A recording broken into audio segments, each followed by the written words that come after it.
Senator Abdullahi Ibrahim. I'm getting to the end because we must move with time. Senator Ali. Thank you, Mr. Speaker. Mr. Speaker, I'm surprised with members here. Mr. Speaker, there are people who want to be angels here, and nobody's an angel.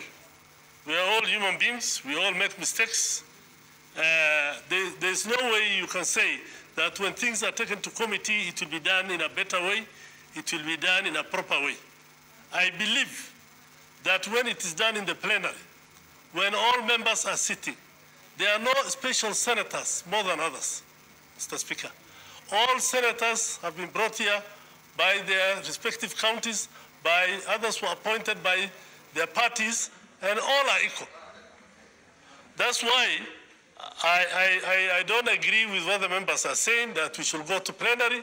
When we have gone to plenary, when we have gone to, we should go to committee. That when we have gone to committee, we have seen what happens. I don't want to put aspersions on anybody here, but no governor who has been taken to committee has ever been impeached. Can I be told why? But the ones who have been brought to the plenary have all gone home. There is a reason for that. If Senate is sincere, if Senate wants Kenyans to believe them, let this thing be done in the plenary here, when everybody can see it, when you can hear, all of us can hear what the county assembly is alleging, when we can all hear what the governor, how he's defending himself. In that way, then we will know. And everybody, every committee member will hear.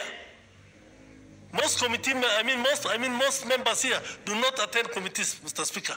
They don't attend. We are just brought what the committee decided, and we are told this is the way it is, and that's the end of the story. And that is not fair, and that is not right. If people here are thinking about the people of Wajir, whether the governor survives or not, as the senator of Wajir, I plead with this House to allow plenary. And if we are colleagues really, I think that the senators of the counties concerned should be put into consideration. Somebody was talking of politics here. Everything in Kenya is politics. That's why we are here. What is wrong with politics? You have been elected because you are a politician. So there's no shame in being people talking about there's no politics here. The people of the county assembly has voted 37 to 10, Mr. Speaker. 37 to 10. If anybody has any concerns, if anybody is serious, if members want really to know what's happening in Wajir, let's allow the plenary so that the county assembly will say what they have to say. As the senator of Wajir, I will say what I have to say. But if we always want to hide behind committees, that will not be fair. That will not be good for the people of Wajir. The people of Wajir might even cast the Senate, Mr. Speaker, because this is not the right way to go. I am hearing a lot of stories. A lot of stories are going on, Mr. Speaker. So let's not shame this Senate, as Senator Wetangula has said. Let it be open. Let members decide. Let them use their concerns. Let them hear what people are being told. Committee hearings are open, yes, but how many people attend committee hearings? Why should some members here have decided that the leadership do not have the right to appoint committee members? If the motion was brought without committee, people were saying this is very good. There's nothing very good about it. There's nothing good about it. What is this that is being hidden? Why didn't the names be brought here? I don't agree with that, whatever the SBCs agreed on, Chair, Mr. Speaker. I think that was wrong. And next time, when the names are brought, what will happen? What will happen? It has to come to the House again, and the House has to decide. Otherwise, it is something which is done in Kishoro, and that will not be good for this House. I plead with all senators to please support the plenary. Thank you. Finally, Senator Faria, then I'll call the leader to reply. Thank you, Mr. Speaker. From the onset, I support plenary because in the life of this House, there were we have so far carried out 4 impeachments, Mr. Speaker. Of those 4 impeachments, 2 happened through plenary and another 2 happened through committee. The 2 that happened through committee, there is an allegation that the committee members have been compromised and therefore those people were acquitted. There is allegation. And therefore, people of Wajir have spoken through their representative. 37 voted in favor of removal of the governor. If you take percentage of that, that is 76% of the number of MCAs in that county. Mr. Speaker, that is not, and there is no dispute that that is what happened. Mr. Speaker, because, and then there is a lot of rumors out there that this today, I heard last night that today we'll end up with committee and the governor is already acquitted. In Wajir, people are already celebrating. So I don't know whether this House wants to confirm that assertion or make an independent decision, Mr. Speaker. The other issue is, like Senator Amos Wako has said, if the decision of the committee was to be subjected, if they acquit the governor, it was to be subjected to the whole House process. That would have been much more fairer process. But as long as there are very few people who will make that decision, and as long as there is an assertion out there that if it goes through committee, the governor is acquitted, and the committee now comes up with a verdict that the governor is acquitted, you tell me what will the people of Wajir think about that process? You know, you are anticipating the results, which is a decision has not even been made. So please just don't anticipate the outcome. Mr. Speaker, it is already anticipated in Wajir. I'm just confirming what they have said. Last night, people have called me saying that the people, the governor's people are celebrating because Senate will end up with a committee and that committee will acquit the governor. I am just reporting verbatim what I have heard from my people, Mr. Speaker. And if that assertion is confirmed by this House, this will be a big shame to this House, Mr. Speaker. There is also a lot of allegation that money has already changed hands. Mr. Speaker, let us not confirm that. I thank you, Mr. Speaker, for giving me this opportunity. Okay, we can now hear you. We can hear you now. Thank you, Mr. Speaker. Mr. Speaker, I thank you for giving me an opportunity to make my contribution in regards to the issue of the impeachment of the governor of Wajir. Mr. Speaker, the issue in question here is whether to go plenary or committee. Mr. Speaker, from the onset, let me put it this way. Our standing orders are quite clear that the Senate ought to investigate, take 10 days to be able to investigate the allegations. Article 96 of the Kenyan Constitution tasks the Senate with one key mandate to protect the interests of the county and their governments, which means in this case, we're protecting the interests of the citizens of Wajir and also the government of Wajir. Mr. Speaker, during the last 2 impeachments, we saw different kind of things unfolding. I sat during the impeachment process of the former governor of Nairobi, Mike Mbuvi Sonko, and to tell you the truth, I was perplexed because the lawyers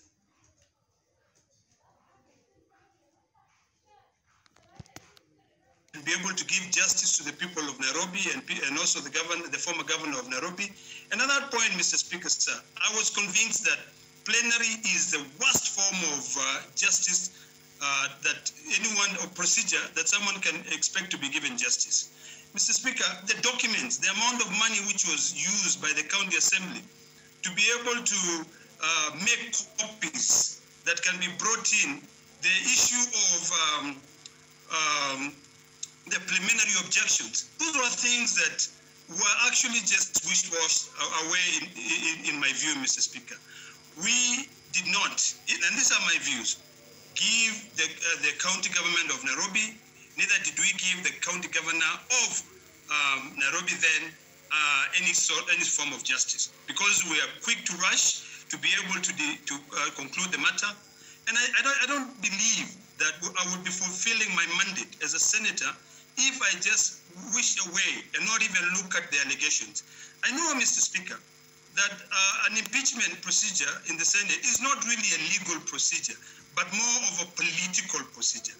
But I think we should appear, since we are the house that makes the law, we should appear as if at least we can be able to really look at the laws that we make and even help implement them. I am of the view that if the Senate of the Republic of Kenya had concluded the drafting of the bill and actually even have it ascended into power on the impeachment procedure, we will not have this debate of whether to go plenary or to go committee way. So because there are various things that will come up, I'm 100% sure that we'll have court injunction. I think, we are still wishy-washy in which way to go, whether to proceed and maybe go and tell the courts that they cannot interfere with the constitutional body and proceed with the timelines. But I think a committee would be able to look at those issues so that in the event that this matter proceed in the High Court of Kenya or in the courts of Kenya, at least the Senate of the Republic of Kenya, which make laws, can be seen to be the one which want those laws to be abided by, implemented fully, because it will be a little bit ludicrous, in my view, to say that we are the house that makes the laws. But when we make the laws, if at all we are told that there is a court order stopping the proceedings from going on, we disregard because we don't want anyone to be able to inject Parliament. So, Mr. Speaker, for us to be able to do a good job, and to stay firm, and to actually do a job. Your time is up. My view is that, is there a point of order, Mr. Speaker? Your time is up. Oh, I'm rushing up. Okay, let me finalize, Mr. Speaker, by saying that I would want to plead with my colleagues, because this is an impeachment process, that we support the committee way so that we actually can stand firmly with our standing order number 76, which give the accused person the right to be heard. And finally, also on standing order number 75, that at least will make sense of the 10 days that we are given to investigate. So, okay. Mr. Speaker, I thank you, and I hope that we will go the committee way. Senator Mwenye Haji. Asante Mheshimiwa Spika. Yangu atakuwa mafupi sana. Mheshimiwa Spika, tumefanya baadhi ya impeachment kutumia kamati na nyingine tukafanya kupitia bunge zima la Senate. Mheshimiwa Spika, bunge zima la Senate inatoa uwazi zaidi kuliko kujifungia katika kamati. Mheshimiwa Spika, tumeona hapa kwa ilipokuwa impeachment ya Taita Taveta, kamati ilikuja ikatoa uamuzi wake, impeachment ya Kirinyaga vile vile. Kwa hivyo tumeona Mheshimiwa Spika kwamba haina uwazi kamati ya impeachment. Kwa hivyo tumependekeza kwamba, mimi binafsi napendekeza kwa impeachment hii ifanywe kupitia bunge lote la Senate, kwa sababu hapa tutaonekana wazi, kila mtu, makosa yatasomwa paruanja, utetezi utafanywa pale, na kinyume na wale wanaosema kwamba gavana huo hapewi nafasi nzuri ya kujitetea. Magavana wote ambao nimeona wamekuja hapa kwa Mheshimiwa Spika, naomba unilinde na jirani yangu Amos wako. Senator wako consult in low tones. We normally allow him to. Senator wako consult in low tones. Mheshimiwa Spika, tuampa heshima yote Mheshimiwa Amos wako. What's your point of order, Senator? Lakini hatupi nafasi. No. My point of order, Mr. Speaker, or is it point of information, is to inform Senator Faki. So, my point of information, Mr. Speaker. You asked for a point of order, okay. Yes, my point of information to Senator Waki is that the committee procedure also is open to the public and not just the plenary. Both processes are open to the public. Okay, proceed.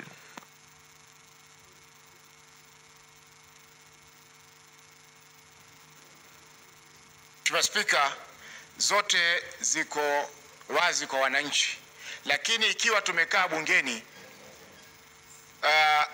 maelezo yale yatakuwa yanapelekwa moja kwa moja na runinga mpaka Wajia, ambapo watu wa Wajia, Mheshimiwa Spika, hawataweza kuja Nairobi kuja kusikiza kesi ambayo iko dhidi ya gavana wao. Kwa Mheshimiwa Spika, Kiingereza tunasema justice must not only be done but seen to be done. Yani haki isitendeke peke yake, lakini ionekane kwamba imetendeka. Na kwa hii ya magavana, Mheshimiwa Spika, haki itatendeka wakati bunge lote la Seneti litakapokaa chini kuchunguza yale madai ambayo yameletwa mbele ya bunge hili kuhusiana na gavana yeyote yule ambaye atakuwa yuko. Mheshimiwa Spika, kumalizia ni kwamba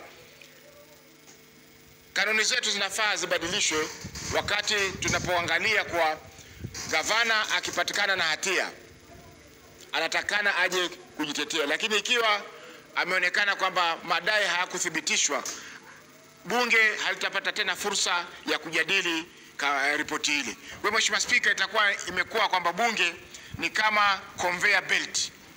Tumekuja, tumesomewa mashtaka, tumesema yende kwa kamati, baada ya hapo hatuna jukumu lolote jingine la kufanya isipokuwa ni kunyamaza. Kinyume na wakati tutakapokaa hapa kama maseneta wote wa Jamhuri ya Kenya kuchunguza na kuhakikisha kwamba haki inatendeka. Mheshimiwa Spika, kumalizia ni kwa mimi naunga mkono bunge zima la Seneti kuchunguza swala hili la Wajir. Asante Mheshimiwa Spika. And Mutula Kilonzo Jr. and others.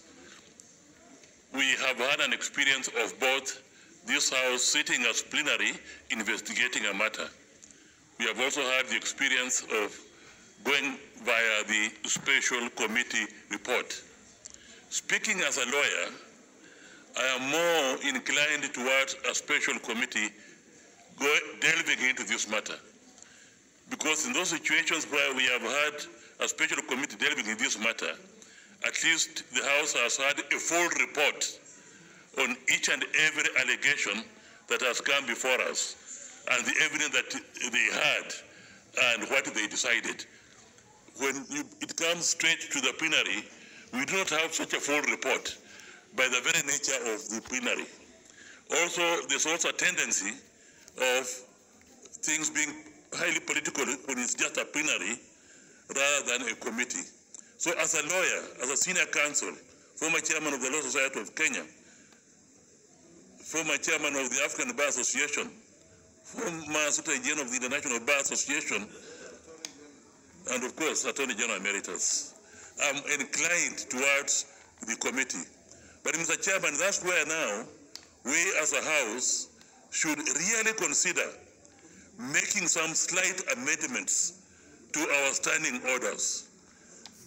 Mr. Speaker, I think there's a fear, I detect a fear that if the matter goes before the committee, according to the standing orders, if the committee decides that the allegations have not been substantiated, that is the end of the matter, and the rest of the senators will not have a say. In other words, it is possible that the matter can be killed at the special committee because of that. Now, I was feeling, Mr. Speaker, sir, that in the future, in order to remove that fear, we should allow this House to either approve or disapprove the recommendations of the committee and not give the committee the wherewithal to be in a position where they can kill the investigations. So I'm recommending that recommendation that should go forward. Mr. Speaker, sir, I'm also saying that for as long as the standing orders remain as they are, we should really be more careful. I've heard it said that most members do not have the habit of reading, and whether you are in a committee or in plenary, you will not read, and you'll go by the wave. Let us appoint people to the committee who are prepared to work, who are prepared to read, and who are prepared to give us a good report, and not just have one or two members of the committee working so hard, and the rest are there to just approve whatever the one or two hard workers have said. So, Mr. Speaker, sir, I am inclined myself as a lawyer to go the committee way. I am completely, Mr. Speaker, touched by the speech of the minority leader, Senator James Orengo, and I wish he was here. As I said, Mr. Speaker, he played a role for me to serve in the task force on devolved government, and that's why I made a decision to run for Senate. And so, even when I studied law, Senator James Orengo was one of the people that I looked up to. I am extremely impressed by what he said here. It is that kind of conviction, Mr. Speaker, that will help us to make decisions that are for posterity. It will help us, Mr. Speaker, to look even at the case of Wajir, not with the eyes that have concluded that the governor is guilty. Because some people walk to me, Mr. Speaker, and say, that guy is guilty, must go home. The people of Wajir have said it must go. That is not the duty of the people of Wajir.